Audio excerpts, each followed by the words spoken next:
Hello there, and welcome to the spectacular world of Kissy Zombies. This delightful little fellow here, in the pink you see, well, that's you. Due to budgetary reasons, this is what we got. You running around as an oversized Kinder Surprise. I suppose you could pretend that there is some kind of deeper, arty meaning here, and I suppose I could pretend that you ain't a complete moron while we're at it. Now, moving on, I'm sorry, the producers appear to have just fired me. Goodbye. Okay, now he's gone. At its core, Kissy Zombies is intended to be an educational game. As you play, you're forced to solve times tables in order to escape the zombie, which we'll just show over here. Yes, fearsome. Anyway, moving on. The technology at work here is digital via the Unity engine that you see here, and primarily keyboard and mouse. Aesthetically, what you see is rough, very little textures and colors and whatnot.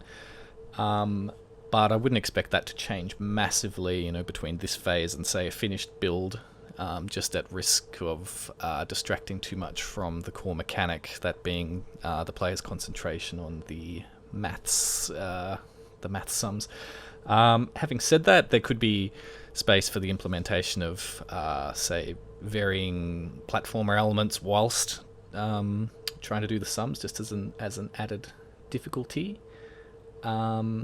I briefly touched on the mechanics just before in that, so you're being chased, you've got the zombie behind you, you don't want to get smooched, you've got to bash through the doors, but the 4 keys to fun tells us that we need more than that. Right now we've just got the easy fun, and we'll get more into all these in a minute, but ideally the game would be suited for classrooms so that you could add people fun, so classmates, comparing each other's progress. If the game does its job, then serious fun is involved, because there's no point in any of this math stuff being involved without the implication of people actually being able to learn their times tables through playing it. That's a key goal. But the biggest addition would be, there's my notes here, so that would be involving serious fun. But finally, the biggest addition needed, and as I faced during the development, was the hard fun, so actually adding a degree of challenge. Yes, the zombie might catch up to you if you're too slow, but there needs to be some kind of ramp on difficulty.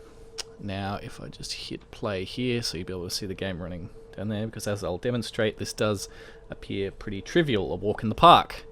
But this gross son of a gun that you see over here has cooties or COVID or the plague or something, you name it, and if he grabs you, it's all over.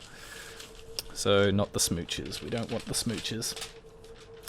As you progress, the probability of fluking it will decrease, and as you'll see in just a second, you start off with you've got the 3 doors. Let me just adjust this damn microphone. You start off with the 3 doors, so he's going to be in hot pursuit. Here he comes, 3 by 6, 18. So you could potentially fluke it, but you might get it wrong, and he'll get you. We'll just try again. Moving on. Whoop, see, and that's when... Nope, he's pretty far back there. This is alright, that's still the same, and then ta-da!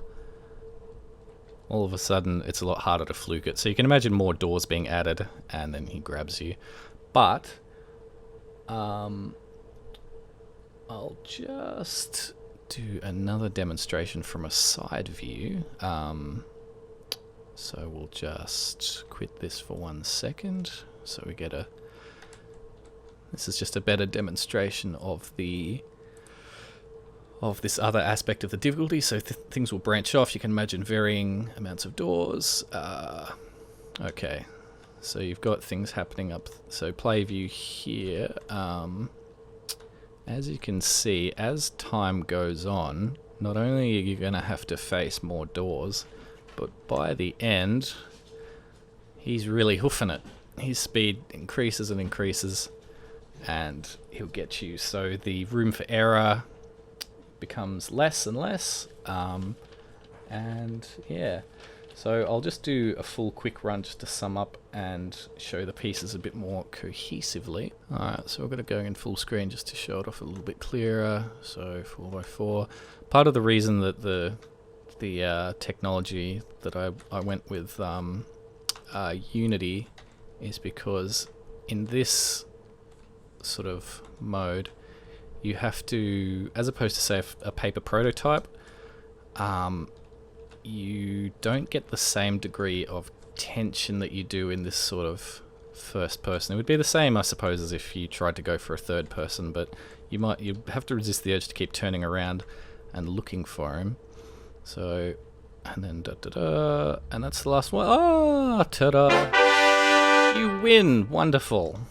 And so this is the winner's circle. If you make it here, well done. Initially this was just going to be sort of a joke or Easter egg room that I thought I'd probably cut out, but I sort of kept it in as a throwback to Portal and Stanley Parable.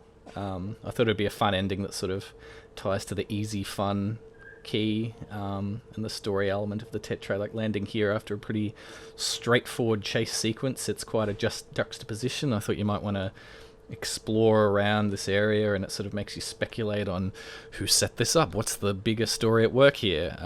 So anyway, you win. Have some cake. Delicious. Jump down here to go again, jump down here to leave, whee, and then you fall, and oh god, it's happening again.